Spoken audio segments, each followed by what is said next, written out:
on Zillow. There's all these little red pins for the land that's for sale. Problem is, most of these pins, the land is not actually where that pin is on the map. Here are all the things that you need to do before you buy land in Joshua Tree. How to find the land, how to find out if there's water and how much it costs, how to find out if there's power, and if you're allowed to actually build anything on it, because you might not be. Each of those chapters are linked in the description, so if you want to skip to that section, you can use those links. So all these things you should find out before you actually buy the property, because you don't want to buy like a $10,000 property and then find out that it's actually going to cost $20,000 to get a water meter on it. That would suck. I bought 4 acres in Joshua Tree for $10,000. I bought it during 2020 during the lockdown, and prices were cheaper then. They went up in like 22 and 23, but they have since come back down. Not to quite the level they were at in 2020, but not quite as bad when everybody from LA moved to Joshua Tree because they were allowed to do remote work now. So I bought land in Joshua Tree, and I also got my house permitted myself, and I'm building a straw bale house right now, or rather my contractor is building it for me. This is all the stuff I learned when I was buying land because it was a lockdown and I didn't have anything to do but figure out how to buy land in Joshua Tree. And now I will pass that knowledge on to you.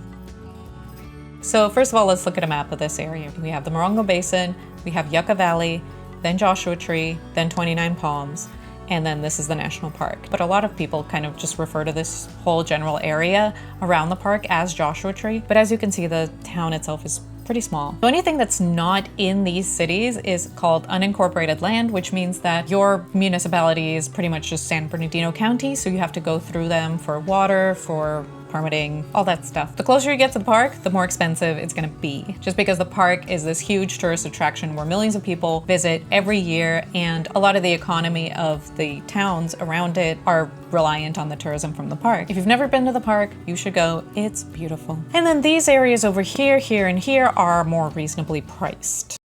How to find the land. The first thing you're going to want to do is go on Zillow. You're going to notice there's all these little red pins for the land that's for sale. But the problem is, most of these pins, the land that they're selling is not actually where that pin is on the map, which is weird because why even have a map? So when you're looking at these listings, you're going to look at the address, and if the address begins with a 0, like it's like 0 and then the street name, that's not a real address. That property actually doesn't have an address. Before it has an address, they're all 0 and whatever street they're on. Google Maps and all of the other map software that gets their information from Google Maps, they don't know where it is. So if you type in a 0 address, you're gonna get the wrong location. I don't know how they pick where it's gonna be, but it's not correct. If there is a number before the street, then it's pretty certain that that one is where it says it is on the map, because that one already has an address and Google Maps has that information. Don't ask the realtors, they don't know. They've never seen it. They probably don't care because, you know, compared to a house, it's a fairly small amount. They usually sell for, you know, under $100,000, so they don't really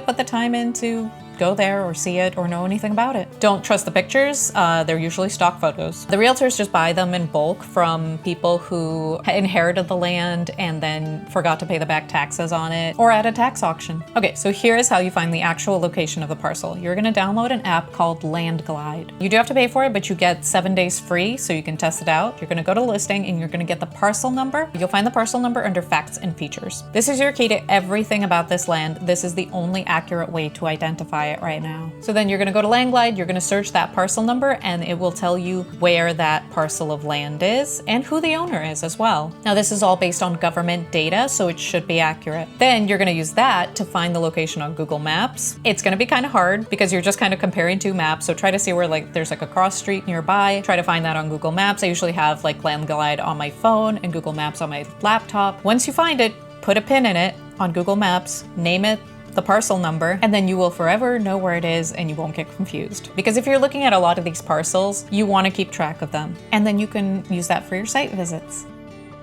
I have had people come to my land and are like walking around on it. And so I come up to them like, hey, what's up? And they're like, oh, we're just looking at our land. I'm like, oh, is it that one? You know, pointing to the one next to mine. And they're like, no, it's this one, talking about mine. And I'm like, oh, I'm so sorry. This is actually my land. And I had to explain that whole process because they had just plugged in a 0 address on Google Maps and that's where it led them. I had to explain all this and show them where their land actually was. So now that you have it on Google Maps, you can also see which city it's in. That city is the one you would go to for permitting and water and all that stuff. If it's not in a city, then it's on unincorporated land. You would go to San Bernardino County for all of your like water and permitting. I also recommend using a spreadsheet to track all of your searches so that you have all that information saved and you don't confuse the parcels with each other. How to find out if there's water and how much it's going to cost. There is city water out there. It's in a lot of places, but sometimes it isn't. So what you're going to do is you're going to Google San Bernardino municipal water or municipal water plus the name of the city the parcel's in. There should be a customer service phone number. Call that number, have your list of parcel numbers ready, and just say, hey, I want to know if there's a water meter at these parcels, and if not, how much it's going to cost to install one. Be polite to the person on the phone. They're helping you out. So you might find out that there's already a water meter on that property, which is fantastic. You might find out that the water main is actually pretty far from the property, so they would have to extend the water main to get to that property, and they charge per foot to do that, and it adds up real fast. It could be $10,000 or $20,000 before you get to that property. You know, you have to weigh that against how much you like this particular property and how much money you want to spend. If the water main is nearby and they just have to branch off of it, it's usually just the cost of a 1-inch meter. They don't let you get less than that anymore because every new build has to have sprinklers. So you need a 1-inch meter for sprinklers, and they'll tell you how much that costs. And then you can put that into your spreadsheet. Here's how to find out if there's power. So finding out if there's power is a little less technical than the water one. You basically have to look. If there are power poles nearby the property, like if there's one across the street, then you can have power. You can just add another power pole and get the power from there. You can use satellite view on Google Maps to see if there are power poles. They kind of look like this, but they're pretty hard to spot depending on like where the angle of the sun was when this satellite took this picture. So the only real way to know if they aren't there or they are there is to visit the parcel in person. I highly recommend visiting the parcel in person. You'll have your spreadsheet, you have all your Google Map pins, so you can plan a trip to see them all in one day. If you're not familiar with the area, take a car with 4-wheel drive. If you're taking a car with 2-wheel drive, take a shovel in case you have to dig yourself out of the sand. Sometimes you get stuck in the sand out there, that's just a part of life. Bring a bunch of water, just in case you can get yourself out of the sand and you have to wait 3 hours for a tow truck. It gets very hot out there. This is a safety thing. Bring water. While you're driving around looking at your parcels, if there's a road that looks like it's really sandy, don't drive on it. You're gonna get stuck. Google Maps isn't like super good at giving directions out there because it doesn't know a good unpaved road from a bad unpaved road, and it's just trying to save you time. So try to stay on a paved road as much as you can before turning off onto an unpaved road if you're going to a parcel. Once you're there in person, you can see if there's power poles. You can see if there's a beautiful view. You can see if there's a really bad road nearby. You can see if there's a paved road nearby. You can see if there's a bunch of rocks on the property. But the most important thing is you can see if there's Joshua trees.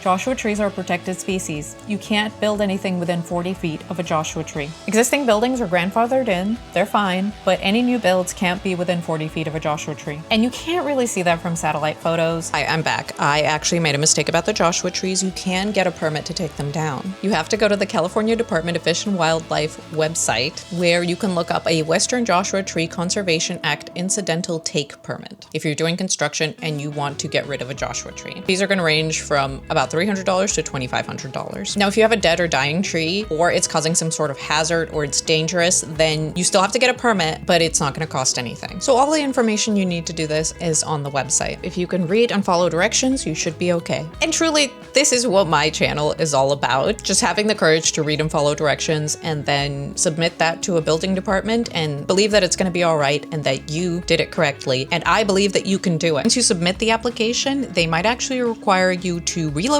the Joshua tree instead of just removing it. So if you're going to consider purchasing land with Joshua trees on it, and those Joshua trees are in a place where you want to do construction, you have to consider the cost of these permits, and then of course the cost of the work to actually remove the tree, the cost to transport the tree to wherever it is going to be located. But just know going in that you can't just chop down a Joshua tree. You might be driving in Joshua tree and seeing that there are a ton of Joshua trees, and you might be thinking to yourself, there's no way these can be endangered. Look at all of them, but they aren't endangered yet. They are on their way. The rising temperatures and prolonged droughts of climate change are a threat to Joshua trees, as well as development. Many Joshua trees in the Antelope Valley were cut down to make movie sets in the early 20th century. Today, 40% of Joshua trees' range is on private land, and prior to 2023, had little protection from development. So that's why they are protected under California's Endangered Species Act. I personally think it's great because Joshua trees are one of the things that make this area so amazing and otherworldly. And with these kinds of things, if we don't catch it quickly, it's very easy for it to get out of hand. What would Joshua tree be like without the Joshua trees?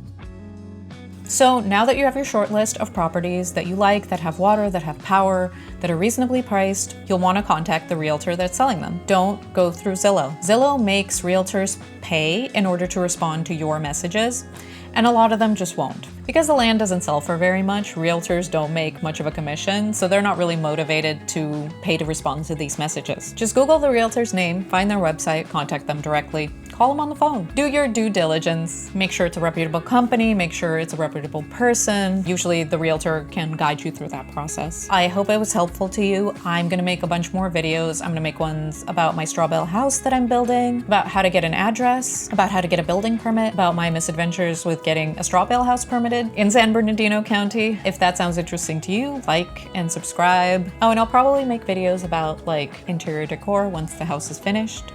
Here's the house.